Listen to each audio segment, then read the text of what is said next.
All right, you guys, we are recording. It is Tuesday. It is the 26th of September.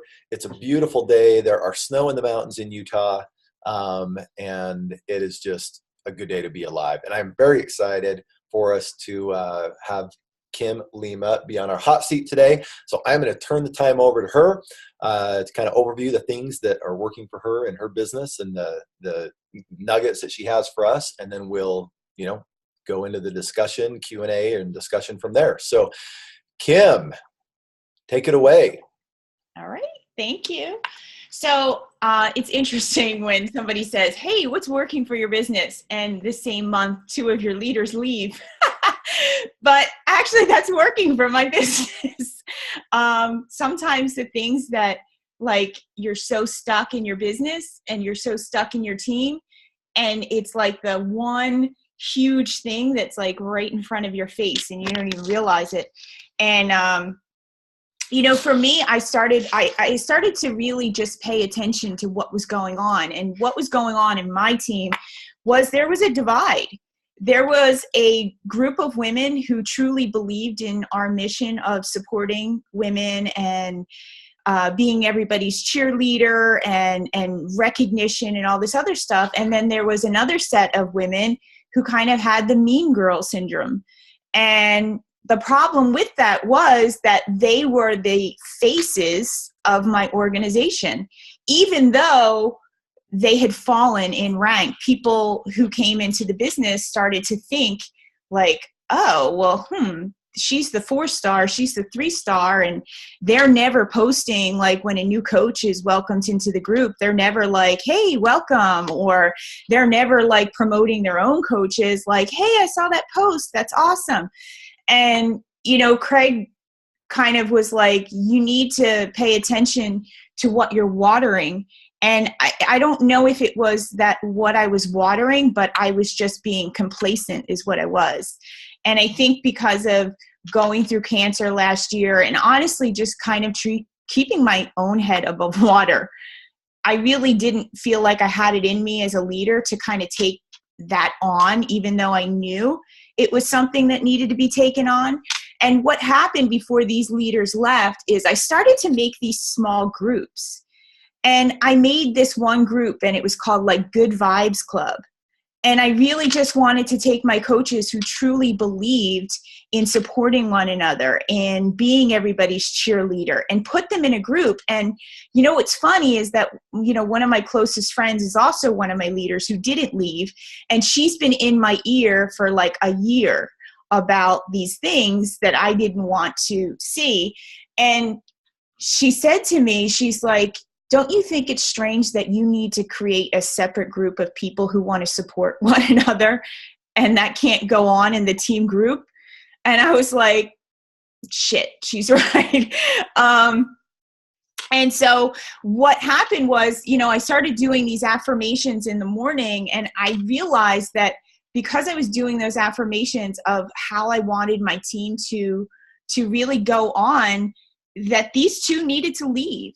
And what has happened since these two have left is kind of amazing. And my girlfriend says to me, she goes, it's like they dropped a house on the Wicked Witch and all these people are coming out of the woodwork and they're like, yes, they're so happy. And the amount of confidence I see in coaches that I didn't see before leads me to believe that there was something going on in the background of, like message strings and things like that. And in particular, what was happening in my team is that whenever somebody was getting ahead, these two girls were kind of like passively aggressively attacking them. And then what would happen was they would fall behind because they were like, oh, like, I guess I can't be friends with these girls if I do something that's spectacular. And so, so they left. And so what I started to do was I really needed to capture the team culture again. And I did it from a position of not attacking these ladies. I did it from a position of, hey, this is what we all want to do. And I'm glad that you're with me.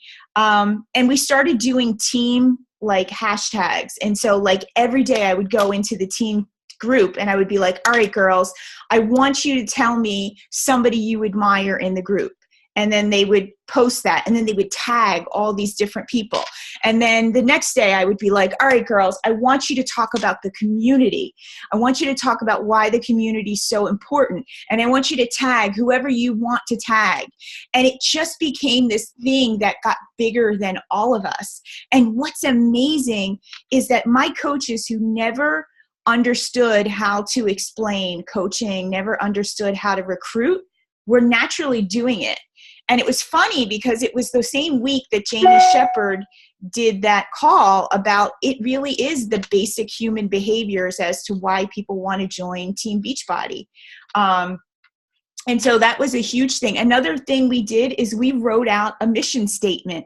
We never had a mission statement before. It was always like, yeah, we want to help women, but it was like, well, no, how do we want to help women? And for a lot of us, we want to help women achieve greatness, to find greatness within them. And it was something that everybody jumps on. And what's interesting is that we're running our first coaching opportunity group this week since all of this has happened. And they feel the energy, and they feel like they might not know how to sell a challenge pack, those ladies in there, but they feel something powerful going on. And I've gotten messages from those women like, I think this is something I need to do for myself and my family. And so it's just really powerful when you have a vision and when you have a mission that everybody can agree with. And it was something Christina Delgado has always taught me, but I just never knew what it was. And it just kind of happened. So another thing that's working for us is that I needed duplication. What I was doing was expecting my new coaches to run challenge groups. And the problem is that my newbies were afraid to run a challenge group. And so they didn't invite to a challenge group, because if they know that they can't help somebody, then they're not going to invite somebody. And my coaches who were diamond coaches were kind of like spending all this time in challenge groups and then not recruiting. And the recruiting was the part that gets them past diamond. And so what we created was a virtual wellness studio, which I got from Amy Silverman. And it's a team group page, that a team group that everybody can put on. It's set up so that if you add somebody in, there's a starting point, there's a welcome video, there's a place for meal plans, there's a place from this is what your why is. This is, so even if you're somebody who like just joined as a coach from day one, you could put a client in there and that client is serviced in the best manner. Because I feel like that's what was happening. People were bringing people into the business and they weren't running challenge groups like I was, or because they were new.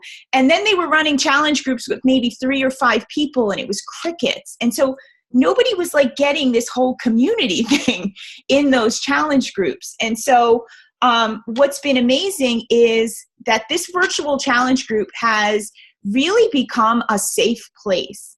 And, you know, like just the other day on Friday, a lady in there kind of broke down and talked about the fact that her husband was an alcoholic and she's never told anybody that. And it just became this amazing thing that I think all my coaches saw and were like, wow, like this is bigger than all of us. This is why we all get into shape. This is why we do personal development and stuff. And we focus a lot on personal development in this virtual challenge group. We have specific books that they should be reading. And I have found it's made my customers braver, and it's made them almost like mini coaches more than other challenge groups had done before.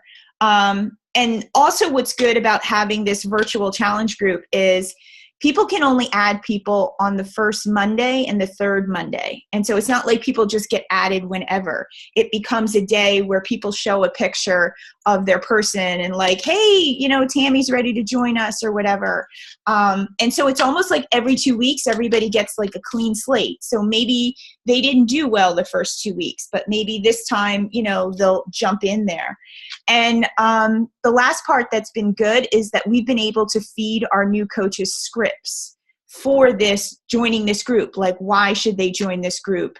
Why should any woman do this? And it's been good. The other thing that we have it's also helped with volume, because people talk about energize in there. People talk about recovery in there. And so I have had personally myself more of my customers not just being just a challenge pack customer, that they're buying energize, they're buying recovery and recharge and things like that. And then the second thing that we duplicated is a coaching opportunity group that stays open. And I think I got this from Melanie Mitro, that she keeps her coaching groups open. And so she hosts them, so it looks like a brand new group, but the group stays open. It's the same group all the time. And for my coaches, I felt like that was a good idea. And what we called it was from inspiration to income, because that's really what it is, what we do. We inspire people, and through our inspiration, we earn an income. And so what's really been great is that the only people who get speaking parts in that coaching opportunity group are people who have people in there. And so it's not just me being like the focus.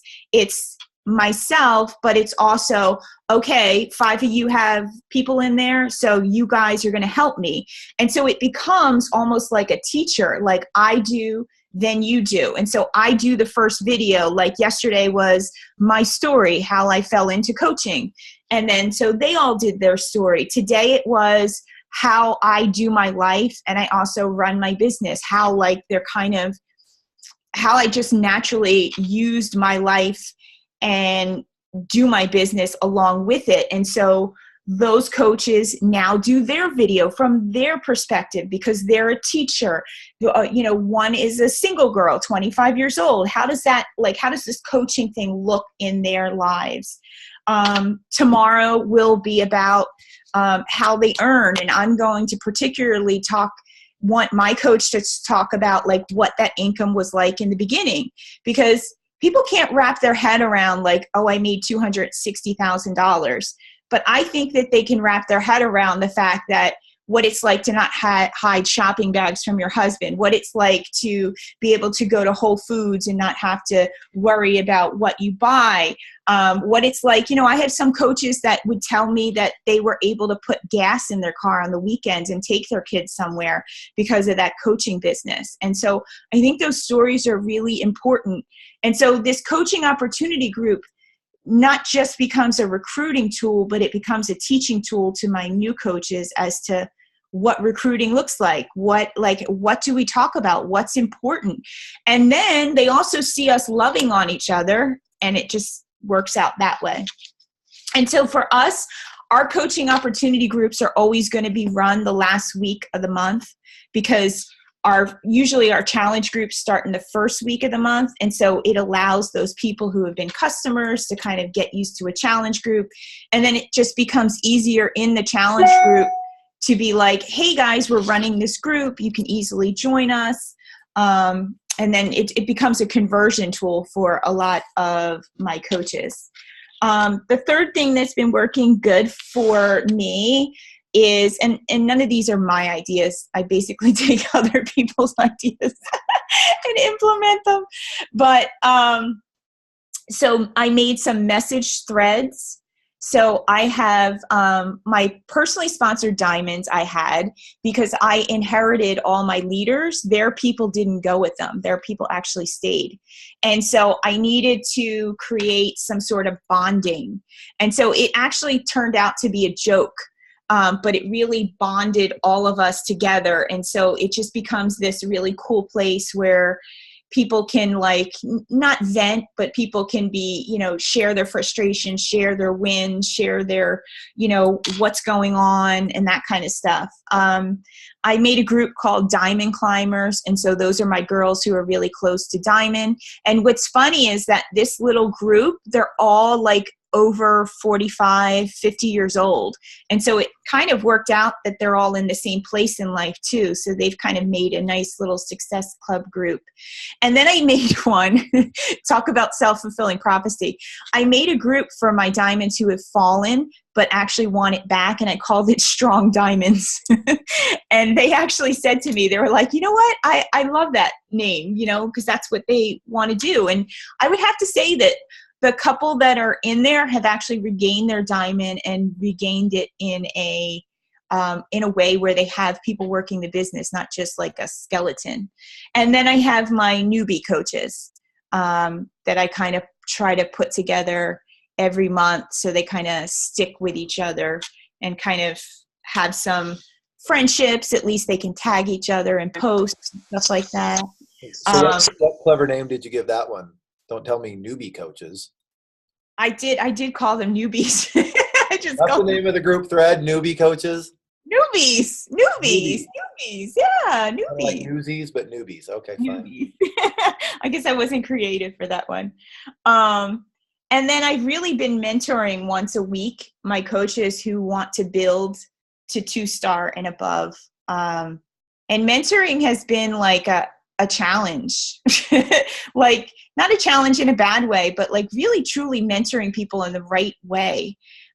So that it's not just, hey, this is what I'm doing. Hey, this is what I'm doing. So I've kind of read a lot of books on mentoring and how to do that the right way.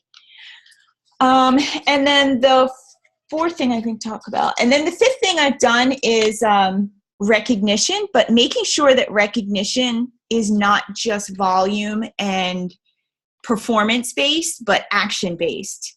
And so some of the things that I do once a week is I do like a picture of coaches and I call them sharing superstars. And so if they've shared something in their practice that week, then I want to recognize them, because I've tried to explain to my coaches that, you know, the way volume works is if everybody is sharing what works, that means that the newest coach that comes in has like a toolbox of all of it, rather than just that one coach's diamond who does that.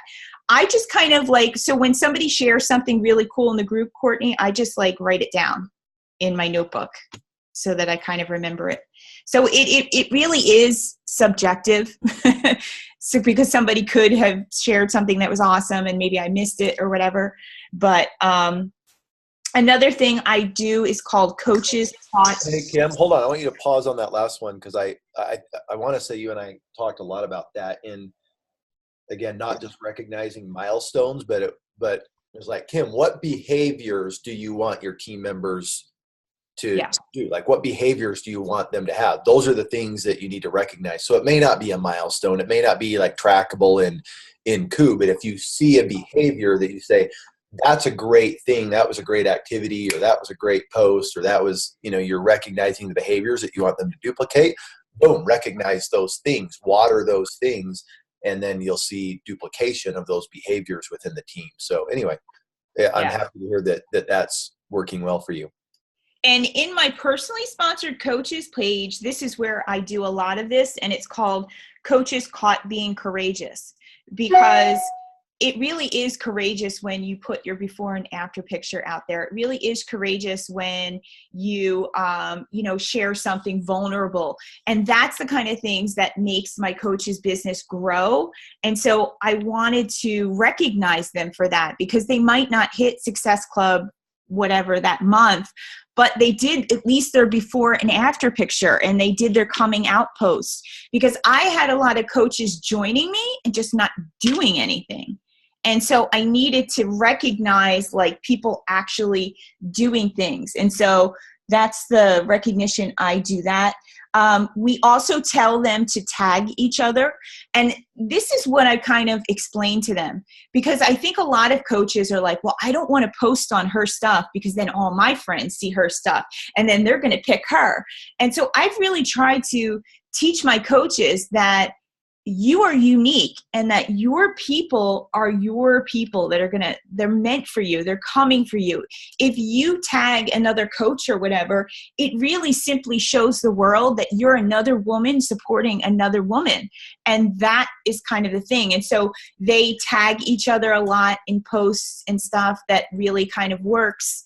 I've seen a lot of my baby coaches that might be intimidated by my older coaches and more successful, like tag them. And then my older successful coaches like post on it, and that like really gets them excited and it makes them have a connection. And then we do a hashtag that we just started called No Woman Left Behind.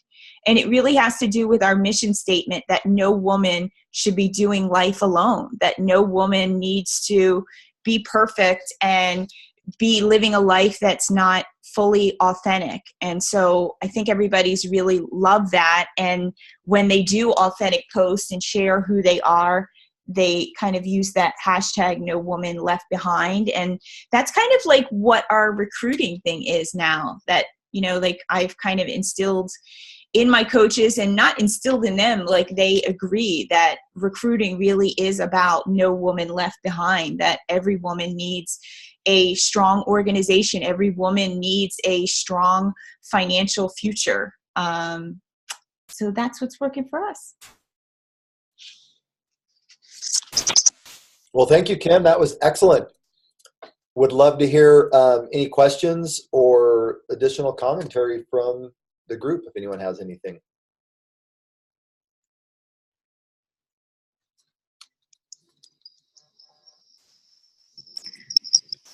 Kim, I love, here, let me turn my video. Sorry, I was eating timed nutrition over here at its finest. Figured I'd spare you all from shoving my food in my mouth. I love the way you've broken down the recognition stuff too. I feel like that is an area I'm failing in, and it's an area I feel like I used to be really strong in.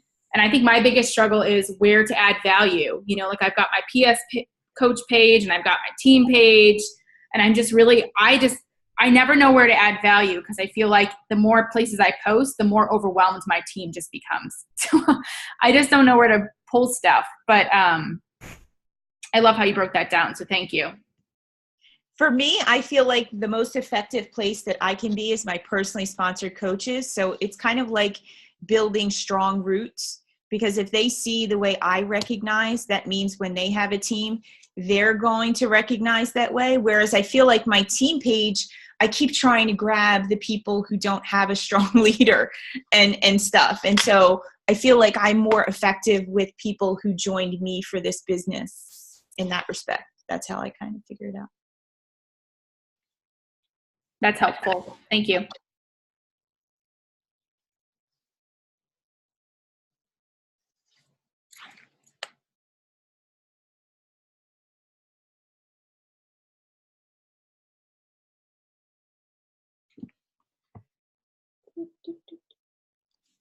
I'm glad that I just said a bunch of stuff on mute. Does anyone else have any questions or things that they want to cover today? You knocked him dead, Kim. Apparently, or asleep. Either knocked him dead or you put him to sleep. But I have a page full of notes. So my guess is that the cup has been filled. All right, you guys. Well, great stuff. It's always good to hear from one another. And the things, even if they seem like, oh, well, that seems basic, or everyone probably does this or whatever. Like, again, not that any of this stuff is designed to have you guys go reinvent the wheel or completely redo what you're doing, but it's like within the box that you have, within the flow and the framework that you have, how can we learn from each other to nibble around those edges, to prune the leaves, so to speak, and just make ourselves a little bit better. So thank you, Kim, for sharing today. And as much as anything, like, again, I think helping us recognize how important leadership is, and leading from the front of the group, and being intentional about those relationships and the team culture, and the way that, that we're keeping people focused and committed to our mission and to one another. I think you've done a good job of leading in that way and sharing that with us. So anyway, thank you very much. You guys have an awesome rest of the week, and I will get the link to this posted up in the group. So have a great week, you guys. Bye. Bye.